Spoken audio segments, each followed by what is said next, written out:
नमस्कार छात्रों।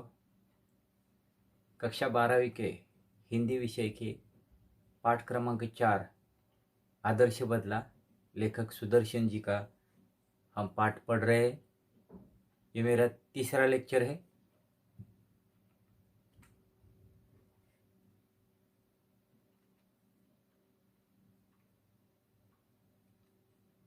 अब तक इस कहानी में हमने देखा कि किस तरीके से आगरा के पथ पर से साधु की मंडली जा रही है और इस मंडली में छोटा सा बच्चा है। उस बच्चे के पिता को और उस बच्चे को साधुओं को अकबर के सैनिक पकड़कर लेकर गए हैं और साथ ही साथ बच्चे के पिता को मौत की सज़ा सुनाई है। तो इस घटना से उस बच्चे के मन पर बहुत बड़ा असर हुआ है और उद्विग्न मन से वह बच्चा रोता बिलखता हुआ अपनी कुटिया में जाकर वो रोने लगा है। और इस बीच एक साधु उस कुटिया में आए थे और उस बच्चे की सांत्वना करते थे। यह हमने अब तक देखा। अब आज हम इसके आगे का भाग देखेंगे। पृष्ठ क्रमांक 18 से 20 तक।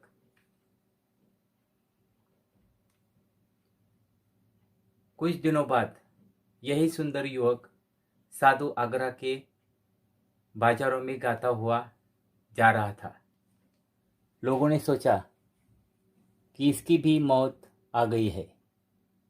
वे उसे नगर की रीति की सूचना देने निकले, पर उसके पास पहुंचने के पहले ही वे उससे मुग्ध होकर अपनी सूझबूझ खो बैठे। सिपाही उसे पकड़ने दौड़े तो उसका गीत सुनकर उन्हें अपनी हथकड़ियों की सूझ नहीं रही। सब लोग उस नवयुवक के गीत पर मुग्ध थे। चलते चलते यह जन समूह तानसेन के महल के सामने आया। अब इस परिच्छेद में हम देखते हैं कि आगरा के पथ पर से उसी पथ पर ये जो छोटा बच्चा है, कुछ दिन के बाद यह सुंदर युवक बन गया है और उसी रास्ते से गीत गाता हुआ वहाँ से चला जा रहा है। और वहाँ के जो नगर के लोग हैं वह एक दूसरे को देखकर वह उसे सूचना देने लगे हैं कि यहाँ से गीत गाना मना है। लेकिन यह कहने के लिए वह आए, लेकिन उसका गीत सुनकर वह मुग्ध हो गए हैं। सिपाही उसे पकड़ने के लिए दौड़े हैं तो वे भी उसका गीत सुनकर वे भी यहाँ पर मुग्ध हो गए हैं।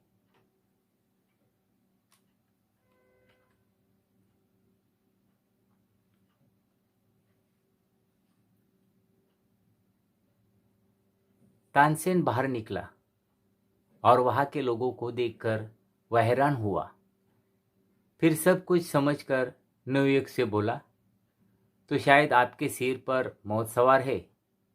यह सुनकर बैजू के होठों पर मुस्कुराहट आ गई। उसने कहा, मैं आपके साथ गान विद्या पर चर्चा करना चाहता हूँ। इस पर तानसेन ने कहा, जानते हैं नियम कड़ा है। मेरे दिल में दया नहीं है। मेरी आंखें दूसरों की मौत देखने के लिए हर समय तैयार रहती है। इस पर बैजू बावरा ने कहा, और मेरे दिल में जीवन का मोह नहीं है। मैं मरने के लिए हर समय तैयार हूँ। अब यहाँ पर हम देखते हैं कि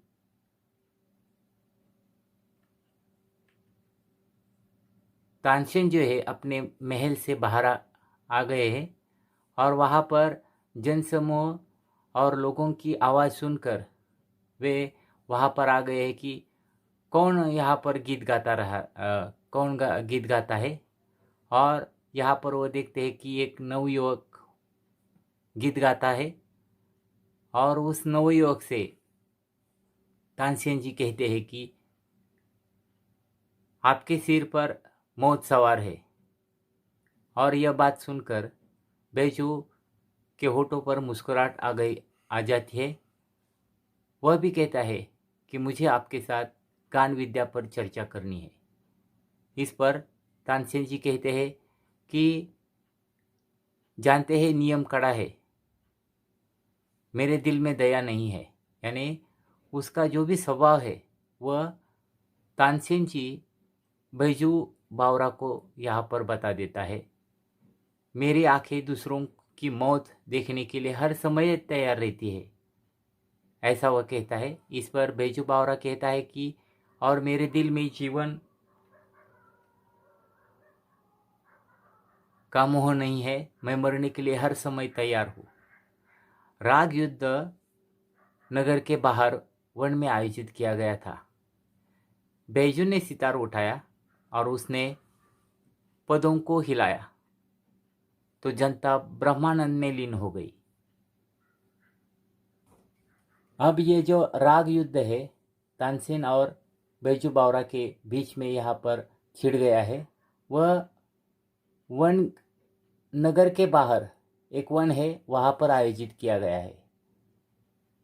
बैजू यहाँ पर अपनी कला का प्रदर्शन करने के लिए उसने सितार को उठाया है और वह सितार के पदों को हिलाने लगा है। तो जैसे ही वह सितार हिलाने लगता है तो जनता ब्रह्मानंद में लीन हो जाती है। यानी जो जनसमूह है वह ब्रह्मानंद में यानी ऐसे मोह में वहाँ पर लीन हो जाती है कि मानो वह एक दूसरे को यहाँ पर भूल जाते हैं। उसकी उंगलियां सितार पर दौड़ने लगा सारे विश्व की मस्ती वही आ गई हो। तभी संगीत से प्रभावित होकर कुछ हरिण वहां आ पहुंचे। वे संगीत सुनते रहे। अब इसी बीच ये जो बैजू बावरा ने हाथ में सितार लेकर वो बजाने की कोशिश कर रहा है और इस संगीत को सुनते सुनते वहाँ पर कुछ हरिण उस वन से यहाँ पर आ गए हैं और वे भी बैजू बावरा का संगीत सुनते रहे हैं। बैजू ने सितार बजाना बंद करके अपने गले की फूल मालाएं उतार कर उस हरिण को पहना दी। और इस पर क्या किया है कि बैजू ने अपने गले में जो फूल की मालाएं है वह निकाल कर उस हरिण के गले में यहाँ पर डाल दी है।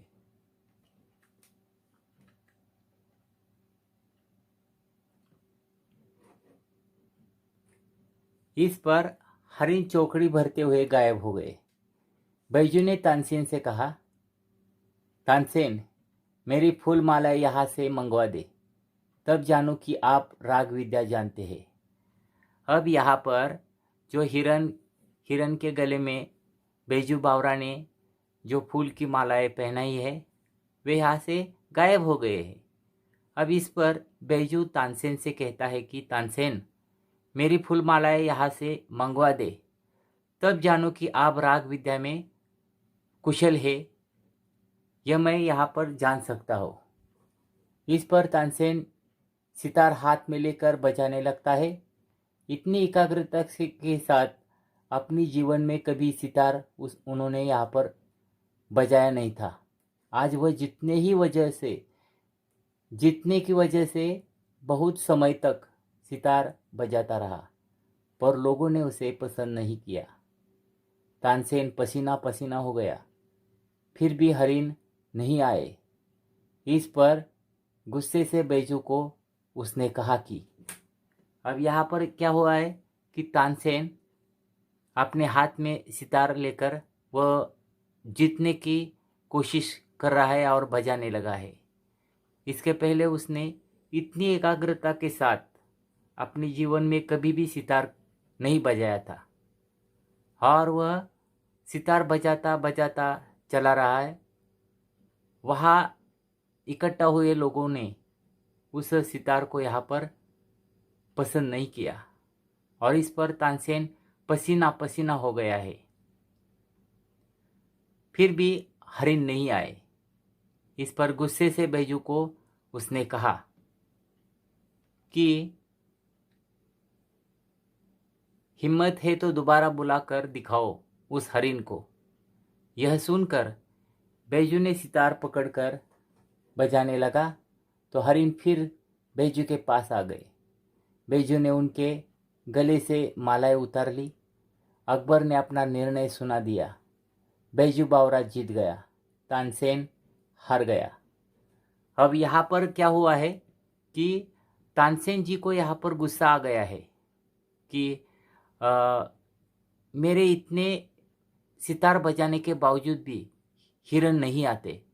तो वह हिम्मत से कहता है कि तुझ में अगर हिम्मत है तो तू यहाँ पर दोबारा उस हरिण को बुलाकर दिखाओ, तो मैं जानूँ कि तेरे पास सच्ची विद्या है। यह सुनकर बैजू ने फिर हाथ में सितार पकड़कर वह बजाने लगा है और उस सितार की धुन हरिण ने सुनी है और फिर हरिण फिर बैजू के पास आ गए हैं। बैजू ने उनके गले से मालाएं उतार ली और वह मालाएं अकबर के चरणों में डाल दी है। अकबर ने अपना निर्णय यहाँ पर सुना दिया है। बैजू बावरा जीत जाता है और तानसेन जी की हार हो जाती है। यह सुनकर तानसेन बैजू बावरा के पाँव में गिरकर अपने प्राणों की भीख मांगने लगा। बैजू बावरा ने कहा, मुझे तुम्हारे प्राण लेने की चाह नहीं है, तुम अपना निष्ठुर नियम खत्म करवा दो। अब बैजू बावरा की जीत हो गई है और तानसेन जी हार गया है। यह सुनकर तानसेन बैजू बावरा के पाँव में गिरकर अपने प्राणों की भीख मांगने लगा है कि मुझे यहाँ पर दंड से यहाँ पर बचाओ। लेकिन बैजू बावरा कहता है कि मुझे तुम्हारे प्राण लेने की चाह नहीं है, तुम अपना निष्ठुर नियम खत्म करवा दो। तुमने जो यहाँ पर नियम बनवाया है उस नियम को यहाँ पर ख़त्म करवा दो। इस पर अकबर ने तानसेन के नियम को तुरंत उसी समय से ख़त्म कर दिया। तानसेन ने बैजू के चरणों में गिरकर कहा, मैं यह उपकार जीवन भर नहीं भूलूंगा। बैजू ने उसे याद दिलाया कि 12 बरस पहले उसने एक बच्चे की जान बख्शी थी। आज उस बच्चे ने उसकी जान बख्शी है। अब इस पर अकबर ने तानसेन जी के जो नियम बनाए थे उस नियम को तुरंत वहाँ से हटा दिया है और तानसेन ने बैजू के चरणों में गिरकर वह यहाँ पर उसे कह रहा है कि मैं यह तुम्हारे जो उपकार है वह मैं जीवन भर नहीं भूलूंगा। बैजू ने उसे याद दिलाया कि 12 बरस के पहले एक बच्चे ने बच्चे की जान बख्शी थी, यानी बचाई थी। आज उस बच्चे ने उसकी जान फिर से बचाई है। इस तरह बैजू ने तानसेन का गर्व नष्ट कर दिया और अनोखा बदला लिया और यही बैजू की तरफ से आदर्श बदला था। इसलिए आदर्श बदला यह शीर्षक इस कहानी के लिए उपयुक्त है। और हम अक्सर देखते हैं कि इस कहानी की जो अंत है, अंत में क्या हुआ है कि तानसेन का गर्व यहाँ पर नष्ट हो गया है और बैजू के मन में जो खौफ था या बदला लेने की चाह थी, यह बदला लेने की चाह भी पूरी हो गई है और इसीलिए इस कहानी को आदर्श बदला यह शीर्षक उपयुक्त है।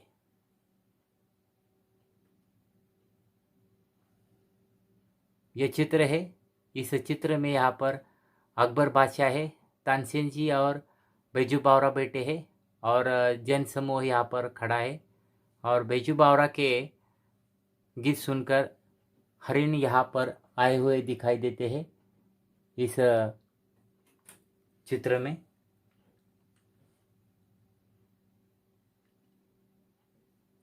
पाठ में आए नए शब्दार्थ देखिए।